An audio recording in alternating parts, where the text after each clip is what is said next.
She was the world's longest-serving female leader, hailed internationally for lifting millions out of poverty. Foreign media even dubbed her the mother of humanity. But to many Bangladeshis, Sheikh Hasina was a mother of evil. She turned into a monster. I think she's a psychopath. Sheikh Hasina is a zombie. Her regime stands accused of stealing hundreds of billions of dollars from this impoverished country. Her security forces allegedly kidnapped and executed thousands.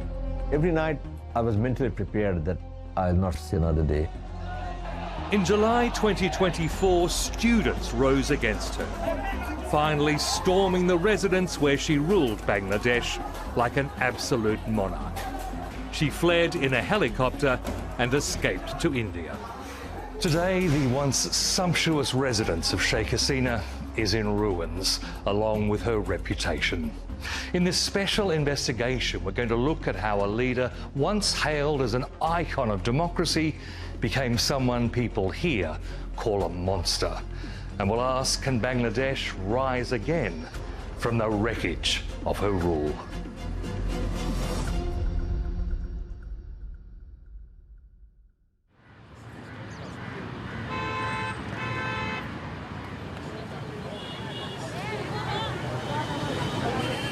For any outsider, the capital Dhaka is an assault on the senses.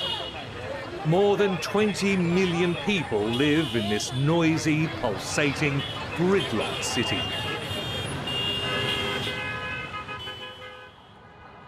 Dhaka University is as close as you'll get to a quiet oasis, a place to study, to think, and to sometimes change history. Okay, the famous student leaders, how are you? Thank you for meeting us. I've come here to meet 4 of the students who took on a dictatorship and won. Mitu Akhter, Abdul Kader, Mira and Rifat Rashid braved weeks of gunfire from security forces that killed hundreds of protesters. So you all saw friends killed around here? Yeah, there is a lot of people killed in this movement, and that was a terrible experience. The campaign they fought is now etched in murals around the university. Unarmed idealists facing bullets and armoured combat vehicles in hope of a better future. আমার family বিশ্বাস করেছিল আমি আসলে মারা গেছি, তারা just আমার লাশটা চাচ্ছিল, কিন্তু আমরা আসলে আন্দোলনটাকে ফ্রন্টের দিকে এগিয়ে নিয়ে গেছি। It started with simple protests over a government quota system, which students believed the regime was using to reserve jobs for its supporters. But after mass arrests and mass killings, it turned into a nationwide uprising to oust Sheikh Hasina. আমাদের আর পিছে ফিরোর মানে তাকানোর কোনো সুযোগ নেই। যদি আমরা বাসি আমরা হচ্ছে কি এই যে ফ্যাসিস্টকে খেদানো স্যার আমাদের আর কোনো ওয়ে নাই। I just know one thing, that I have to survive, I have to achieve peace, I have to achieve the equal rights. I'm fighting for this, right? For most of their lives, Sheikh Hasina had been their only ruler. Embraced by world leaders, she revelled in the moniker of Asia's Iron Lady, determined to drag her country from poverty and bring equality to women. At least that was the image her regime created. By 2024, much of Bangladesh's Gen Z had a different view. She is the mother of President Sheikh Hasina. But to many in their parents' generation, Sheikh Hasina had been a tragic heroine. Her father was Bangladesh's founding president, Mujibur Rahman. He came to power in 1971, leading a war of independence from Pakistan. 4 years later, while Sheikh Hasina was visiting Europe, he was murdered in a military coup. The rebel soldiers also slaughtered most of her family. My father, the then president, was brutally murdered. Not only him, my mother, my 3 brothers, my 2 sister-in-laws, my uncle, Altogether, 18 members were killed, and then the power was captured by the military dictator. After 6 years of exile in India, she returned to fight for democracy, leading her father's Awami League party. In 1996, at the age of 48, she was elected to her first term as Prime Minister. I feel it's the people's victory. People fought for their voting right. But from the outset, this professed Democrat had little tolerance of opposition, something many attribute to the murder of her family. It must have been the most incredible, horrifying psychological trauma for Sheikh Hasina to have experienced the massacre of their closest family members. It would be difficult to not have a very heightened consciousness of your own insecurity. Sarah Hussain is a human rights lawyer whose father was once a close comrade of Sheikh Hasina's father. Do you think it did lead her to see all opposition in the same terms as the people who killed her family, as traitors, as evil, as anti-Bangladesh? Exactly, yes. That explains in a way why she went from being someone who was very much a survivor of a human rights violation to someone who became an authoritarian who then perpetrated gross violations and with impunity and allowed others to do that. In her second term as Prime Minister, security forces were locking up opposition figures without trial. Among them, a popular official with the Bangladesh Nationalist Party, Sajidul Islam Sumon. In December 2013, eyewitnesses say he and 5 friends were taken by authorities and never seen again. They were not criminals. They were activists, strong organizers for opposition party. Sajidul's sister, Sanjida Islam Tulay, is haunted by the day he disappeared. I was thinking why I was not there to stop the car, why I could not save him then. So that was killing me always inside, every day from then. I know for sure if it was happened to me, my brother would have saved me. Her mother, Hazera Khatun, went to the authorities every day for 2 years pleading for information. They told her nothing. কেন নিল কি দোষ আমার ছেলের আমার ছেলে নাই আমি কি করব পয়সা থেকে After Sheikh Hasina won the 2014 election, the number of reported disappearances skyrocketed. Sanjida and her mother began a support group for families of the missing. They started with 8 families. Now there are more than 1,000. Every day, every night, they pray for their son, for their husbands, for their fathers' return. They want them alive back. The group is called Maya Dak, meaning Mother's Call. Families meet in Sanjida's home to share information. Their sadness is never far from the surface. Every family member have the same pain we are passing through each day. It is heavy and it is killing us. When we see Hasina, we just only see that killer. Among today's gathering is Humam Kader Chowdhury, the son of a prominent opposition leader who was hanged in 2015 by Hasina's regime. 9 months later, Humam was abducted and locked in a windowless cell. Yeah, 7 months in isolation in a cell, and yeah, that was just the beginning. You know, the trauma doesn't end with you coming out. I mean, it's something that kind of stays with you forever. And fortunately, I got the support that I needed from these guys here, other survivors, other families that are still waiting for their loved ones to come back. So, yeah. Humam was held in a notorious secret detention centre called the House of Mirrors. It was run by GGFI, the Defence Intelligence Agency that reported directly to Sheikh Hasina's office. To be honest, it seems quite odd that it's called the House of Mirrors, because that's one place where you don't have a reflection. This is one place where you kind of lose yourself. This is a place where you don't have an identity anymore. It's somewhere where that's actually beaten out of you. You are no longer human. And you were beaten and tortured? Yes, on multiple occasions. They come in, they pick you up and take you in for interrogations and beatings whenever they like. So it's a mental torture. That's actually the worst part. And did they ever tell you what you were supposed to have done wrong? None. Nothing.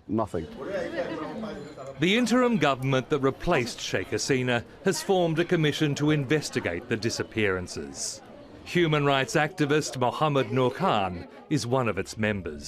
একবার ভাবুন তো একটি মানুষ মাসের পর মাস তাকে হাত পা বাঁধা অবস্থায় একটি জায়গায় রাখা হচ্ছে, পিটানো হয়, ভয়ভীতি প্রদর্শন করা হয়, মাঝে মাঝে কারেন্ট শব্দ হয়। এই ধরনের ভয়াবহ তার সামনে যখন মুখোমুখি আমরা হই, তখন আর নিজেদেরকে মানুষের শ্রেণীতে ফেলতে পারি না। In the days after Sheikh Hasina fled, some of the disappeared were suddenly released. Abdullahil Aman Azmi was dumped on a country road on August 7th after 8 terrifying years in the House of Mirrors. It was 69,794 hours. Unbelievable, tormenting days. I never slept at night. I could never sleep at night. Every night, anxiety, worry, any little sound, I was scared. Are they coming to take me away? Just eagerly waiting for the dawn, because they wouldn't take me out at dawn and kill me. Once a decorated brigadier general in the Bangladesh army, he was dismissed without explanation in 2009, then 7 years later, jailed without charge. You are not allowed to talk to anybody. Every time this handcuffed, blindfolded, the mask on. The doors and windows are all closed and black painted.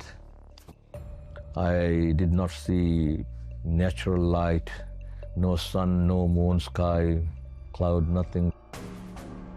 He had once lived in the officers' quarters near Defence Intelligence at Dhaka's main military complex. He eventually worked out he was imprisoned on the same base. They put me in a joint interrogation cell. This cell is in case any armed forces personnel gets involved in any serious crime and which cannot be proved in normal investigation. They are sent there for interrogation, if need be torture, and find out the truth. His sudden release returned him to his family and the children he last saw as infants. One was almost 10, another was 11 and a half. I feel so bad that I couldn't see them growing up. The worst thing that has happened is I lost my mother. She was not my mother, she was my best friend in my life. Many of the disappeared never emerged. Investigator Mohammed Nur Khan fears the fates of hundreds of missing people may never be known. রাষ্ট্রীয় বাহিনীর সমস্ত আলামত নষ্ট করতে হবে এবং এখন পর্যন্ত যারা এই ধরনের ঘটনার সাথে যুক্ত তাদের বড় অংশ এখন পর্যন্ত বাহিনীগুলি এজেন্সিগুলির ভিতর কর্মরত আছে। কারণ আমরা ইতিমধ্যে জেনেছি যে কিছু কিছু কতিপয় মানুষ, কতিপয় সদস্য কিছু মানুষ পরিবারকে ইতিমধ্যে নানাভাবে ভয়ভীতি প্রদর্শন করছে, লোভ দেখাচ্ছে, চুপ থাকতে বলছে। Despite the alleged attempts at cover-up, he is certain he knows who carried out the abductions. You see their vehicles all over Dhaka, an elite paramilitary force called the Rapid Action Battalion, or RAB. এখানে খুব স্পষ্ট সাক্ষ্য প্রমাণ পাওয়া যাচ্ছে যে এই কাজের সাথে র্যাপিড অ্যাকশন ব্যাটালিয়ন র্যাব এবং র্যাবের গোয়েন্দা সংস্থা যুক্ত।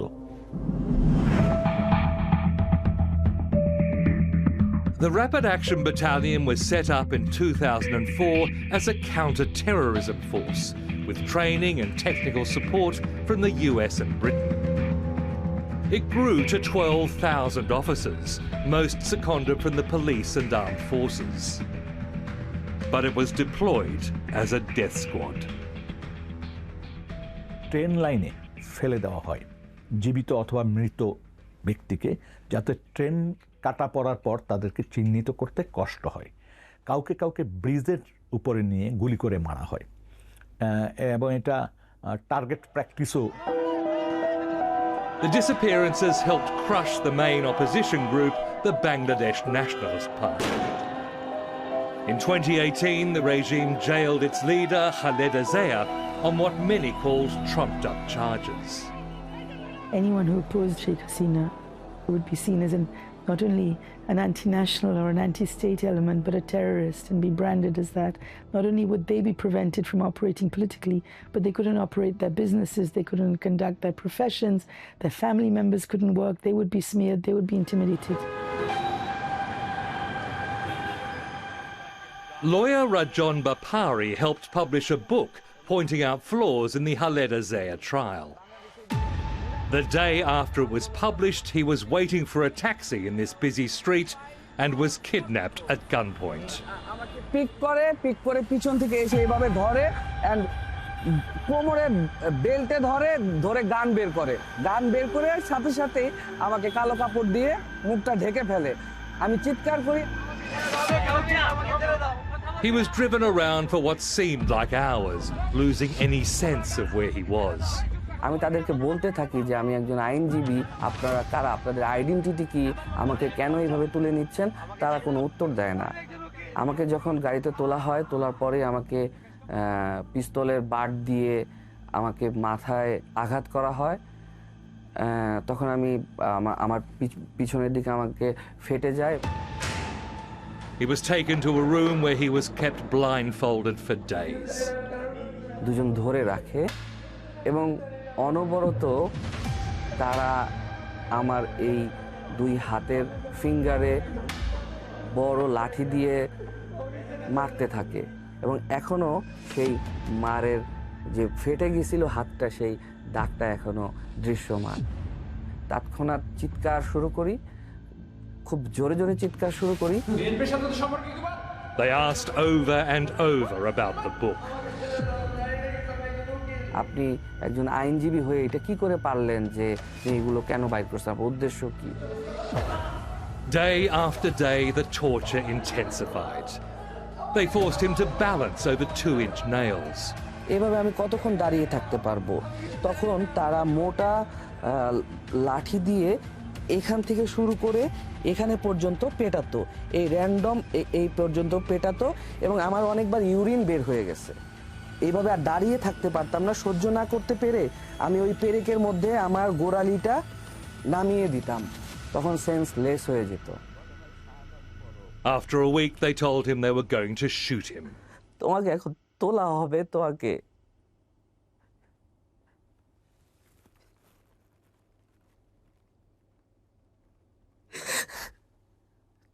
আমরা এখন ক্রস ফায়ার দিব।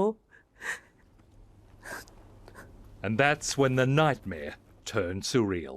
করে দুর্নীতি মামলায় আদালতে দেয়া খালেদা জিয়ার জবানবন্দি বই আকারে প্রকাশের অভিযোগে দুজনকে গ্রেফতার করেছে RAB.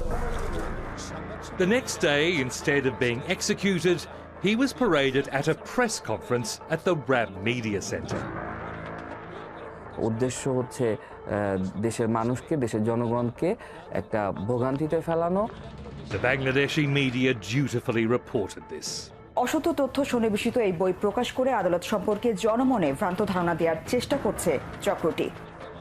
Rajon claims he recognized a RAB company commander, Mahoudin Faruqi, as one of the kidnappers who'd grabbed him off the street. উনি মহিউদ্দিন ফারুকী তখন সিভিল ড্রেসে ছিলেন।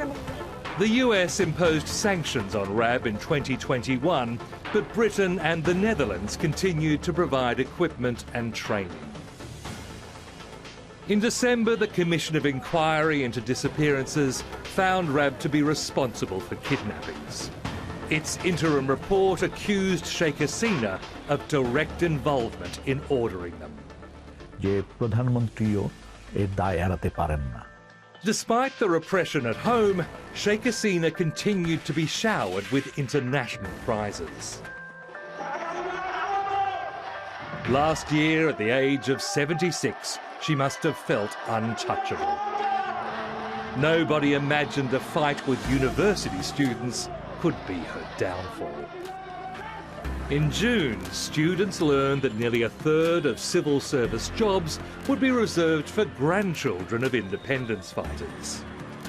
Facing an already bleak job market, Gen Z took a stand.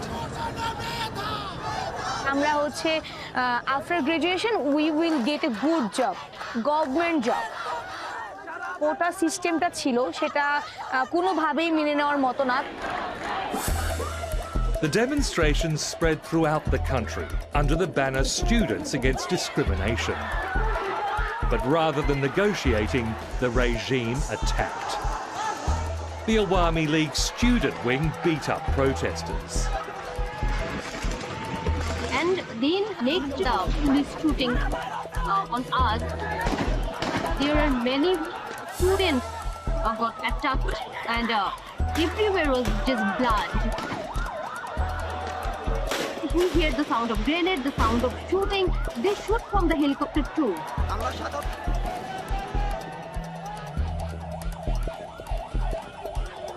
The carnage was so great that bodies started being buried in this mass grave in the main cemetery. The slaughter was meant to stop the protests, but it backfired. The students fought on even harder, and outraged Bangladeshis who'd been watching from the sidelines joined them. Those kids who were on the street, age of my kids, my daughter's at university, my son's out of school. You could see that that's who was being killed, and I think that's just like, what is going on? What power is important enough for you to carry on doing that? So I think that was a sentiment that was really broadly shared. On August 5th, protesters surrounded Sheikh Hasina's residence. আগের দিন রাতে হলো ঘুমাতেই পারিনি ওরকম ভাবে যে আসলে পরের দিন কি হবে, আর্মি আমাদের বিট্রে করবে নাকি আর্মি বিট্রে করবে না। আসলে যদি আমাদেরকে আর্মি বিট্রে করে তাহলে হচ্ছে আমরা মানে হেরে যাব, আমাদের আসলে তারপর আরো অনেক লাশ দেখতে হবে। The Army Chief of Staff, General Wakaruzaman, had just been appointed by Sheikh Hasina and is married to her cousin. But to the surprise of many, he resisted calls to crush the protests. In this, his first ever television interview, he explains his reason. We don't shoot at the civilian. It's not in our culture. We wanted that things should happen very peacefully, the peaceful transition, less of bloodshed, less of chaos and confusion, less of destruction of property, all this. With the army holding back, the seemingly impregnable regime fell like a house of cards. Students stormed the residence after news broke that Sheikh Hasina had fled. I can't even express the feeling in words. The feeling was unbelievable. We win. We finally win. And that's why we feel proud and we feel strong. We are the people of Bangladesh and we have that courage. And this time there was no military coup to fill the power vacuum. We believe that military should not engage in politics. So we did not intervene. This is not our cup of tea. At the students' urging, the Bangladesh president invited Nobel laureate Muhammad Yunus to form an interim government.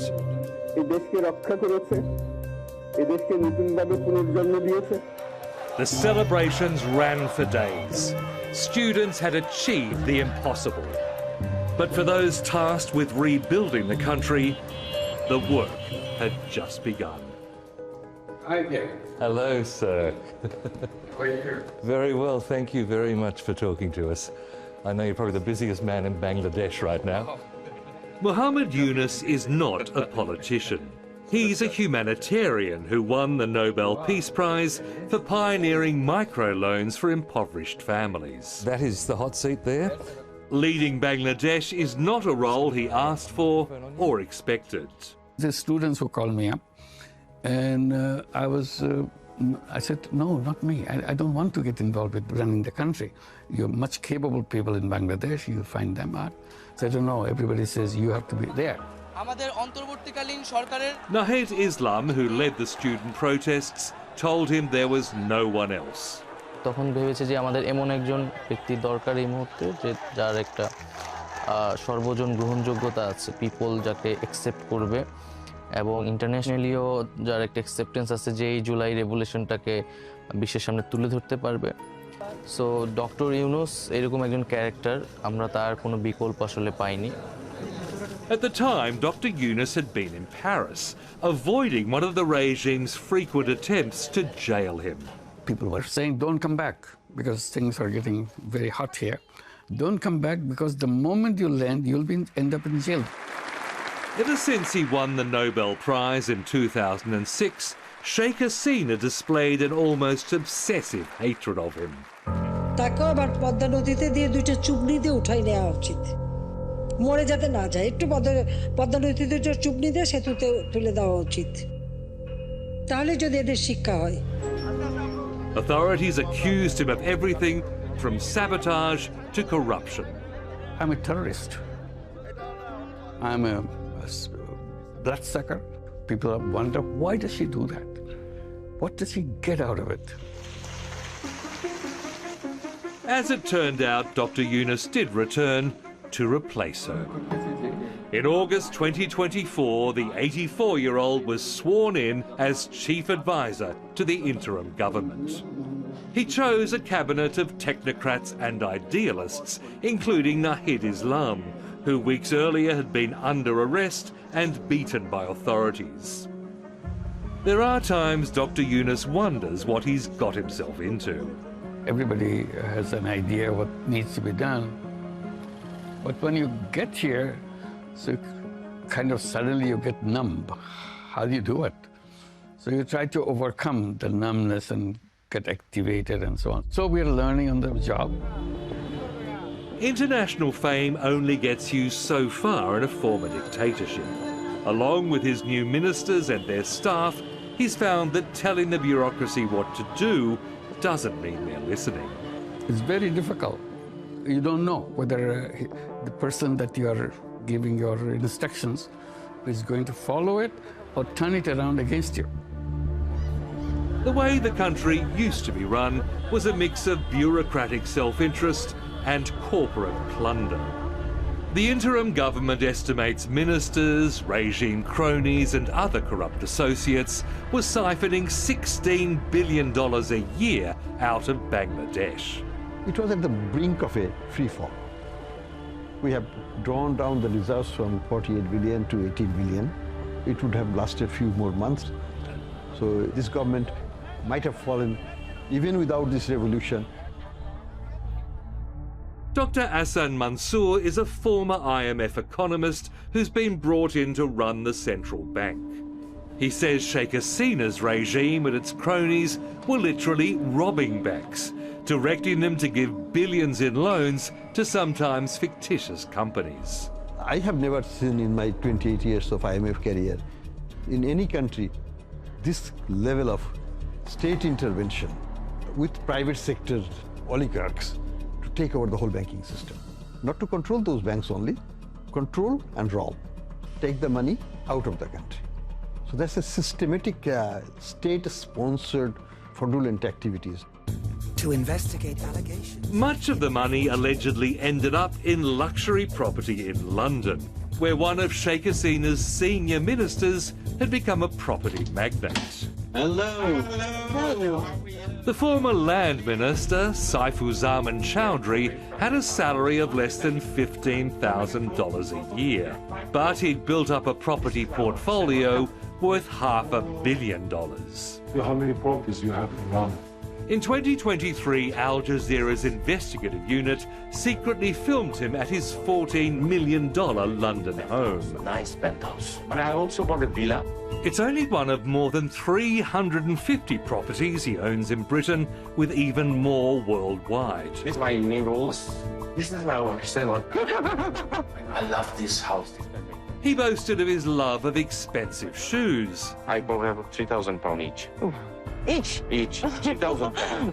Very nice. In Bond Street. And his passion for buying suits. I love suits.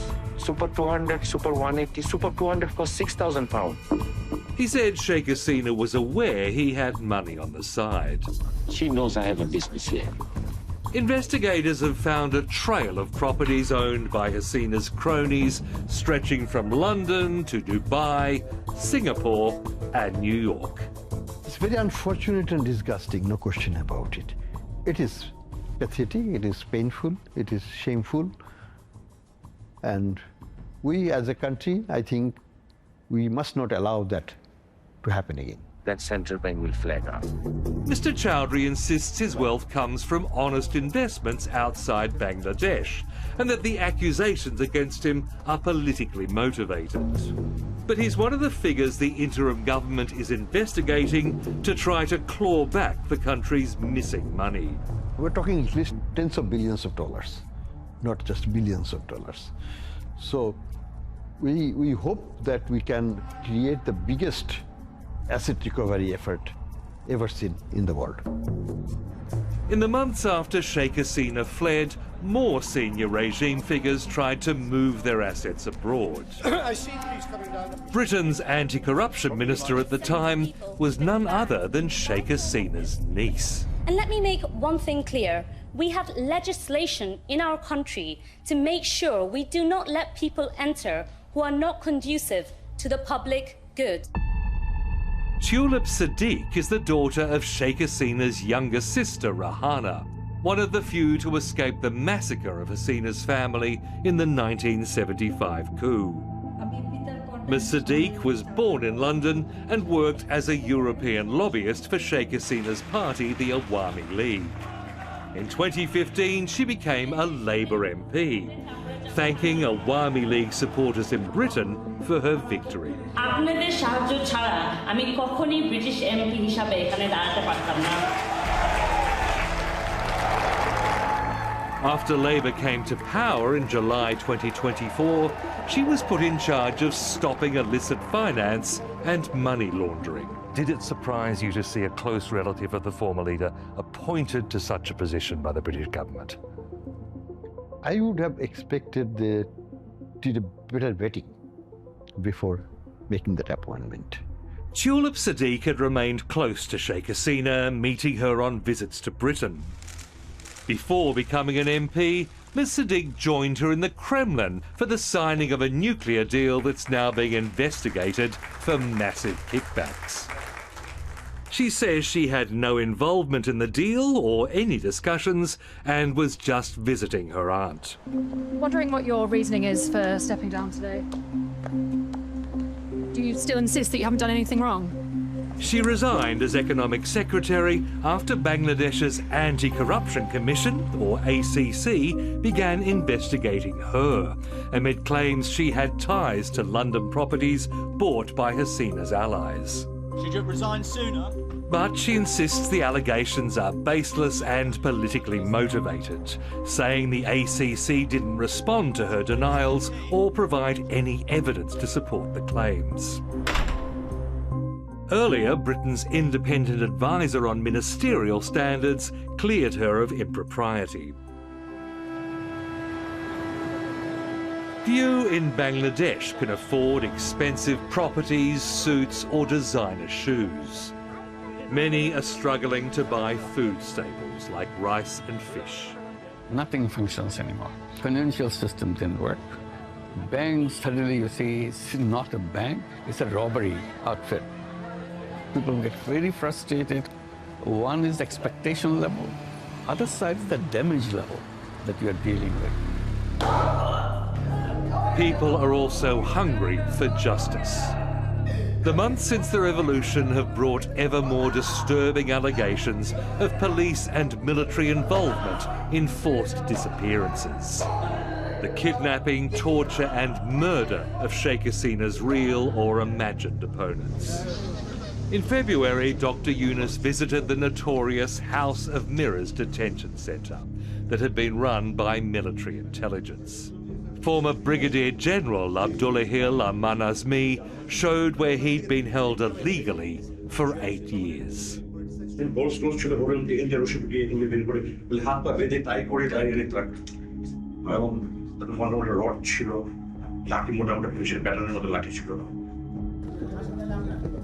was one of a network of secret prisons and torture centers. We have to make sure that it's not repeated in future. Nowhere near it.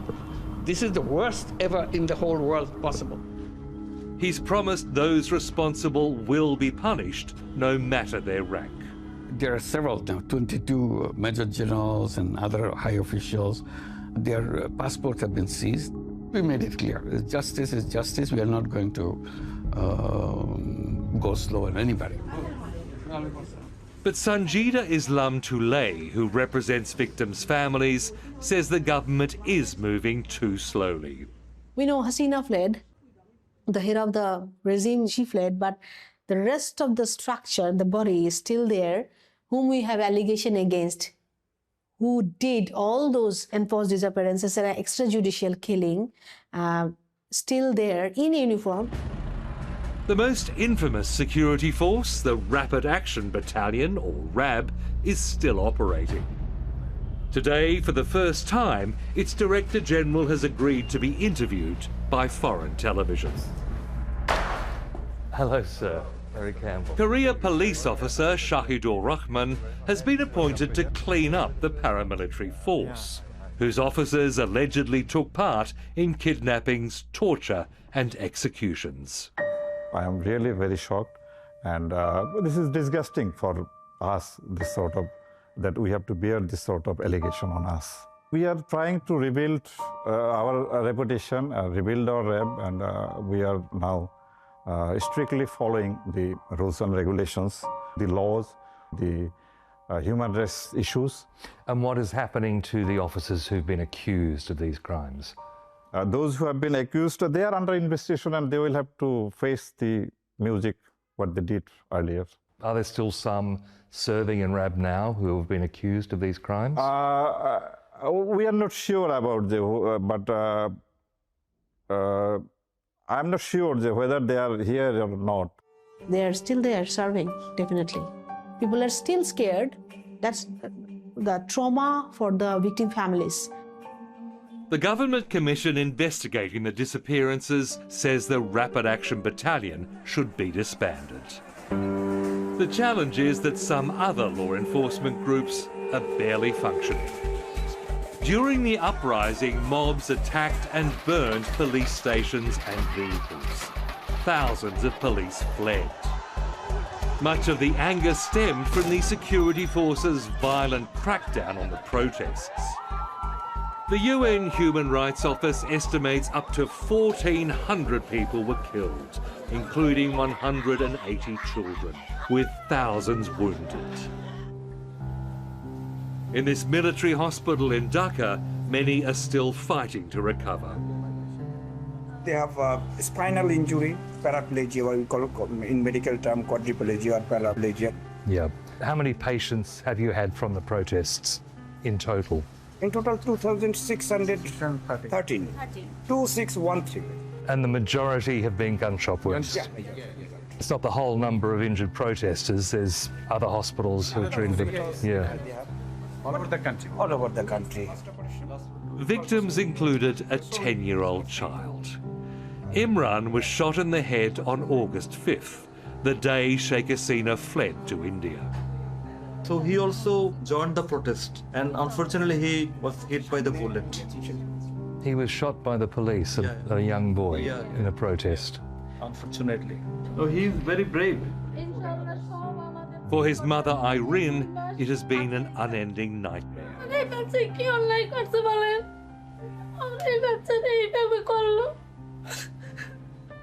What was your reaction when you found that police had shot your little boy? কি আর মনে হবে sir, তারা প্রশাসনের লোক, তাদের উপরে আর কি অভিযোগ আমি করতে পারি?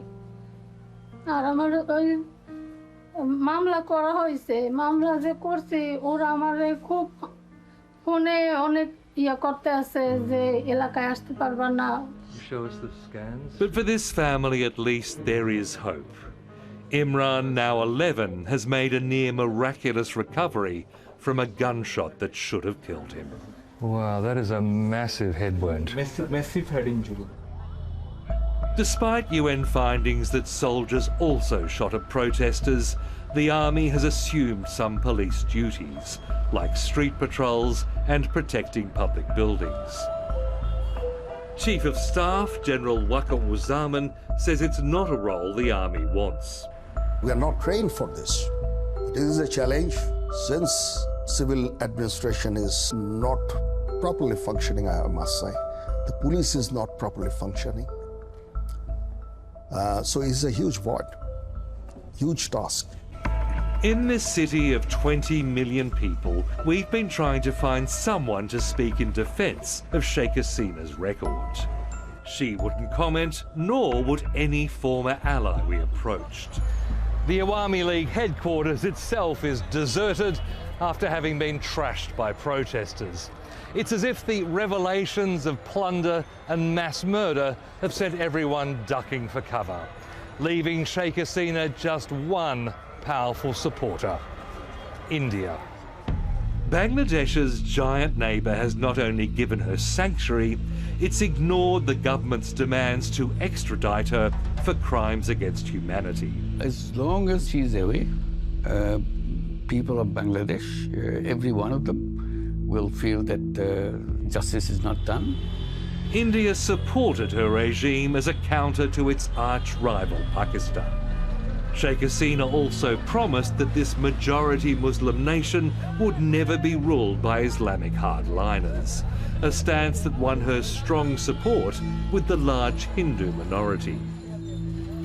Naveen Murshid is a political scientist specialising in India-Bangladesh relations. This is exactly the narrative that she had put forward with her Indian counterparts, right? That, keep supporting us, because if you don't keep supporting us, this country is going to become an Islamist country, is going to become the new Afghanistan, and so on.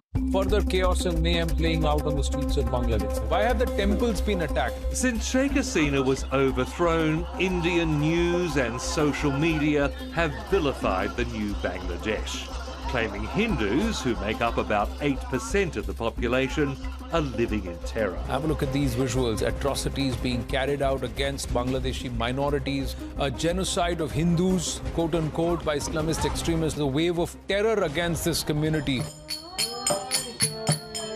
While such claims are false, some Hindus have experienced violence.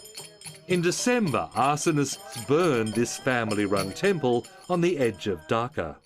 Ratan Kumar Ghosh is the temple custodian.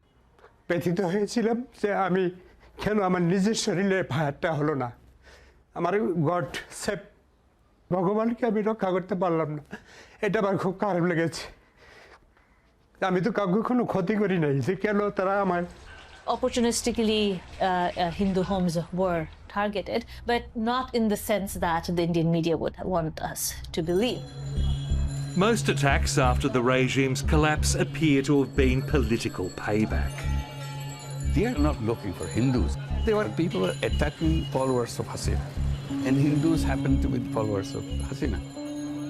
So one of my first address to the nation was, we are a family. We are a family with many religions, many beliefs, many political followers. We disagree with each other. But that doesn't mean you fall apart. But many Hindus and secular Muslims fear hardliners are trying to fill the power vacuum. Even this family kite festival has caused alarm. Every January, residents of Old Dhaka fly kites and shoot fireworks for the Shakrin festival, marking the beginning of a new harvest season. Religious conservatives have long objected to their rooftop parties, with DJs, dancing, and sometimes alcohol. This year they felt emboldened to stop them. Before the festival began, young Islamic activists came through this neighbourhood asking people not to take part in this festival. Now, by all accounts, they were quite polite, but residents got the message. As the sun goes down, most of the rooftops are quiet. The only raucous celebrations, in fact the only fireworks, are in the mainly Hindu buildings. Most Muslims are watching from behind their windows.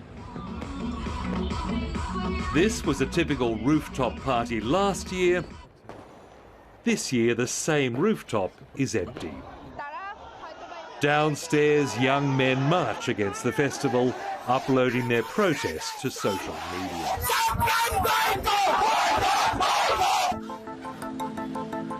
The following day, to Dr. Yunus's disquiet, a government-appointed committee recommended removing secularism from the constitution. If you are a democratic country, I think secularism go with it.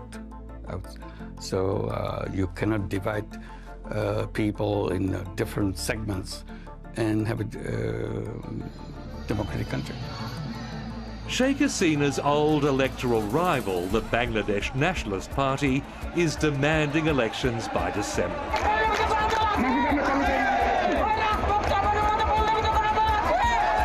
Dr. Yunus wants to hold off until the middle of 2026 to try to lock in democratic reforms. What I'm trying to do, kind of build a consensus before we go to the election, sign off with the declaration that we agree on these basic principles of the government.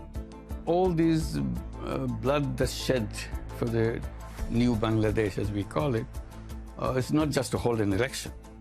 It's to make sure this is really new Bangladesh. Will the Awami League be able to take part in that election? It's up to their decision. We have not banned it. So Awami League is to decide whether they want to contest the election. I think if there are elections today, it's the Bangladesh Nationalist Party, the BNP, that would come to power, right? That might be a good thing, that might not be a good thing.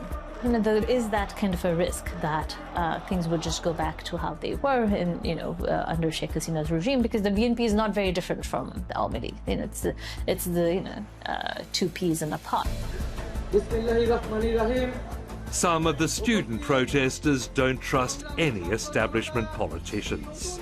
In February 2025, Nahid Islam resigned from the interim government to launch a new student-backed party. হাজারো শহীদদের আত্মত্যাগের বিনিময়ে অর্জিত এই নতুন স্বাধীনতা কেবল একটি সরকার পতন করে আরেকটি সরকার বসানোর জন্যই ঘটেনি। যেন জনগণের অধিকার ভিত্তিক ও মর্যাদা ভিত্তিক একটি রাষ্ট্র পুনর্গঠিত হয়। সেই লক্ষ্য নিয়েই আমরা জাতীয় নাগরিক পার্টি এনসিপির প্রতিষ্ঠার ঘোষণা দিচ্ছি। From India, Sheikh Hasina has also called for a new beginning. In an audio message devoid of self-reflection or apology, she urged Bangladeshis to rise up against Muhammad Yunus. কারণ ইউনূস সাহেবের ক্ষমতা দখল সম্পূর্ণ অবৈধ, অসাংবিধানিক, অস্ত্র অর্থের জোরে মানুষ খুন করে মানুষের লাশের উপর পাড়া দিয়ে সে ক্ষমতা এসেছে। দেশকে রক্ষা করতে হবে, তার জন্য সকলকেই ঘুরে দাঁড়াতে হবে, প্রতিরোধ গড়ে তুলতে হবে। Angry students torched her abandoned family home in retaliation. In this volatile climate, a fragile and temporary government is trying to lay the foundations for a genuine democracy. For decades, this young country has been ruled by dark forces.